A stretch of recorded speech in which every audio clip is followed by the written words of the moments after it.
Hello friends, अब हम start करते हैं न्यू इवेंट यानी कि थर्ड नंबर के जो इवेंट है militarism in Japan. According to the treaty of Versailles 1919, Japan did not get the benefit of the provisions of China as expected. Versailles की जो ट्रीटी थी हुई थी उसके अकॉर्डिंग में जापान को चाइना के जो एक्सपेक्टेड जो प्रोविजंस थे वो उनके नहीं मिले। England and France distributed many regions of Germany between them, और जापान को इग्नोर करके इंग्लैंड एंड फ्रांस ने चाइना के जो रीजन्स थे वो डिस्ट्रीब्यूट यानी कि अपने अपने रीजन्स बांट लिए थे। Japan was quite displeased with this, और जापान जो कंट्री था और ये जो उनका बिहेवियर था उसकी वजह से वो बहुत नाराज़ था।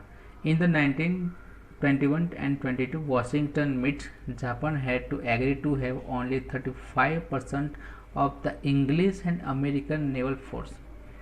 और 1921 एंड 22 में वाशिंगटन में जो मीटिंग हुई थी उसमें जापान सिर्फ ओनली 35% उनकी जो मिलिट्री थी वो English and American naval force देने के लिए वो एग्री हुआ। Japan also had to vacate the island of Sakhalin and Siberia, और जापान ने भी जो साखालिन एंड साइबेरिया जो आइलैंड वो भी उन्होंने दे दिए। The Japanese youth was angry at this, और जापानीज के जो यंग पीपल्स थे वो ये जो उनकी अपमान हुआ था उससे वो बहुत एंग्री थे। During this time there were elections in Japan and the party supporting militarism got the majority, और उस दौरान जापान में कई सारे जो इलेक्शंस हुए और जो कई सारी जो पार्टीज थी उन्होंने मिलिटेरिज्म को मेजोरिटी दी। The military nationalism of Japan adopted the policy of expansionism, और उसके बाद जो जापानीज की जो मिलिट्री थी उन्होंने नेशनलिज्म फॉर एक्सपांशन की जो पॉलिसी उन्होंने एडोप्ट की। Japan did not get a permanent place in the league of Nations, और उसके बाद जो लीग ऑफ नेशंस था उनमें जापान को परमानेंट प्लेस नहीं मिला था। The western countries could not stop the imperialist activities of Japan, और जो वेस्टर्न कंट्रीज थे उनकी जापान की ये जो इम्पीरियलिस्ट एक्टिविटीज़ थी वो उससे वो बर्दाश्त नहीं कर सकते थे। Japan captured Manchuria and establish Manchukuo government, और उसके बाद जापान ने 1932 में जो मंचूरिया जो कंट्री था उस पर अटैक किया और वो कैप्चर किया, और कैप्चर करने के बाद उन्होंने मंचुको गवर्नमेंट को एस्टेब्लिश किया। Also it capture Korea, Mongolia और Shantung and some provisions of China, और जापान में जो मंचुको गवर्नमेंट आने के बाद उन्होंने ऐसे कई सारे जो चाइना के जो एरियाज थे कोरिया एंड मंगोलिया एंड संटंग के वैसे उन्होंने अपने अंडर में किए। It improves its relation with Germany and Italy and let। उसके बाद जो जापान था उन्होंने जर्मनी के साथ और इटाली के साथ अपने जो रिलेशंस थे वो अपने रिलेशन बनाए रखे। After emperor Meiji Hirohito also encourage this activities of Japan, और उसके बाद तो वहाँ के जो एम्पर थे मीजी हिरोहितो 1936 में उन्होंने भी जापान की ये जो एक्टिविटीज़ थी उनको इंकरेज किया था। और so Japan snapped all it's ties with the league of Nations, और उसके बाद 1932 में लीग ऑफ नेशंस के जो जापान ने अपने कई सारे जो टाइज थी वो छोड़ दी थी। फोर्थ नंबर की जो इवेंट है वो है ग्लोबल डिप्रेशन 1929-32।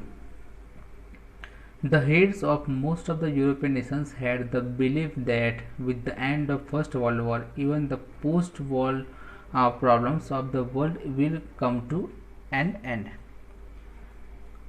वर्ल्ड के कई सारे ऐसे जो लीडर्स थे वो ये मानते थे कि फर्स्ट वर्ल्ड वॉर के बाद जो नुकसान हुआ था वो फर्स्ट वर्ल्ड वॉर के बाद वो सब सारी प्रॉब्लम्स ख़त्म हो जाएगी थी, बट ये सब नहीं हुआ। But this proved wrong, but उनका ये मानना रॉन्ग हुआ।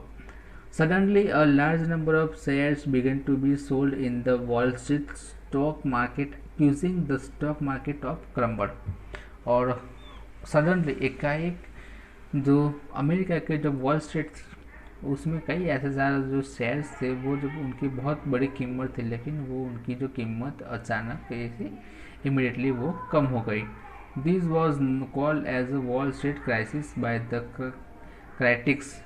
और ये जो इवेंट हुई, ये जो घटना घटी, और उसको वॉल स्ट्रीट क्राइसिस कहा जाता है.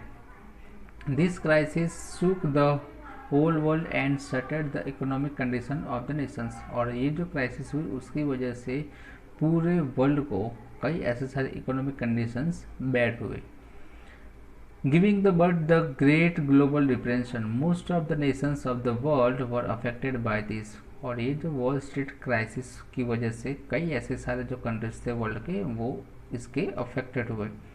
Even a superpower like Great Britain had to sacrifice its policy of keeping gold reserve against its currency pound.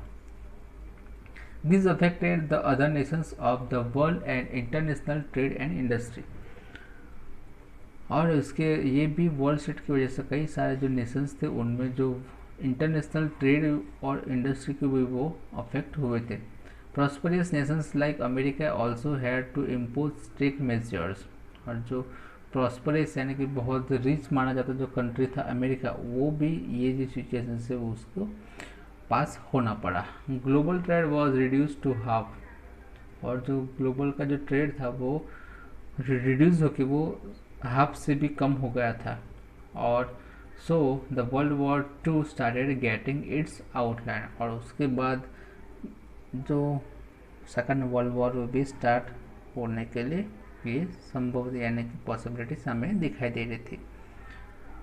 उसके बाद हमारा नेक्स्ट पॉइंट है world war two factors.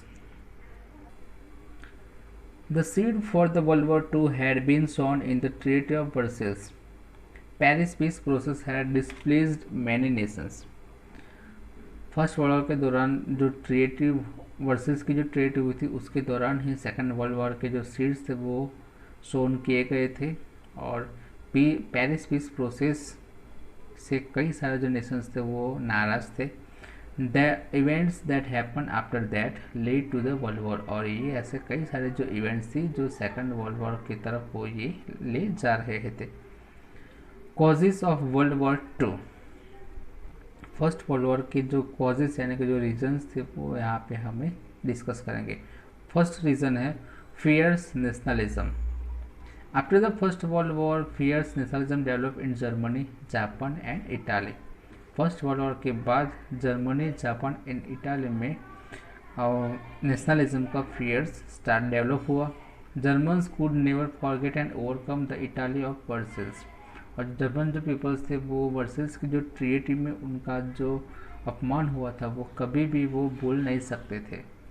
कंसेक्वेंटली Hitler captured some provisions of Austria and Czechoslovakia following his Nazi philosophy that Germans must get all those provisions for Germans were staying.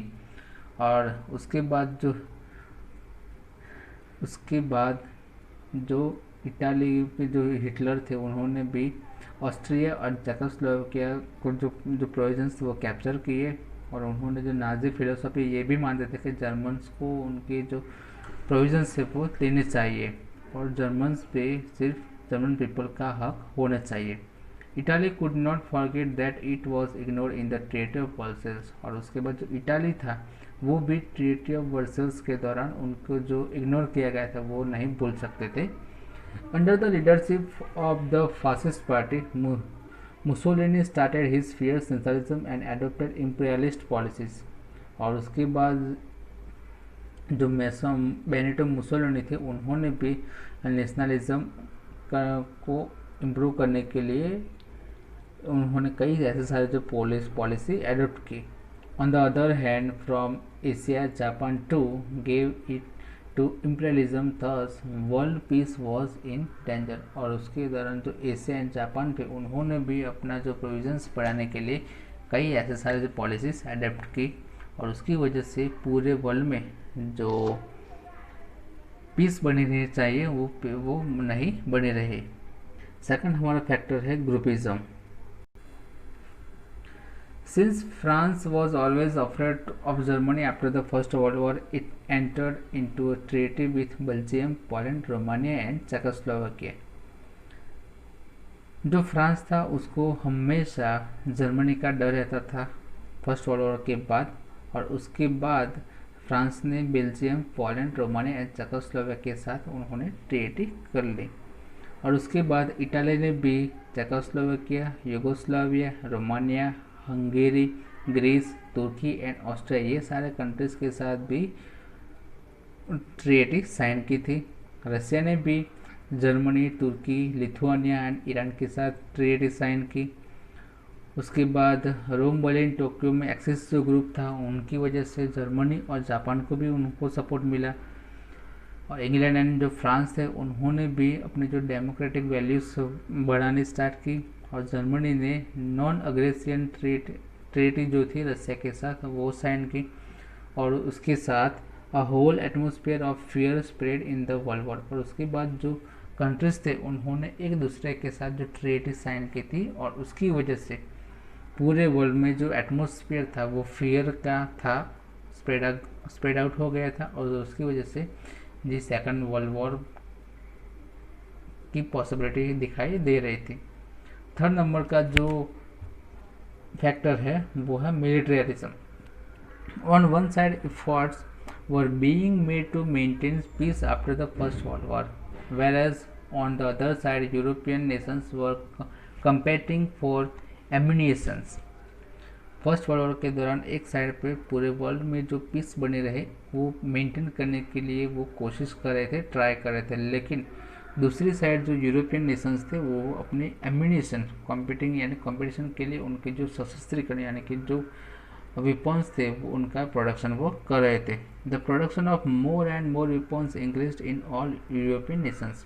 और European Nations में ज़्यादा से ज़्यादा जो weapons थे war के लिए वो प्रोडक्शन किए जाते थे। War weapons better than the other were being manufacture. और जो वेपन्स थे वो दूसरे कंट्री के कंपैरिजन में अच्छे से अच्छे उनका प्रोडक्शन किया जा रहा था। Some nations like Russia and Germany began compulsory military training. और कई ऐसे ज़्यादा कंट्रीज थे रशिया एंड जर्मनी के जैसे उन्होंने अपने कंट्री में मिलिट्री ट्रेनिंग वो कंपल्सरी कर दी थी। All nations began injecting more man into navy, air force and army.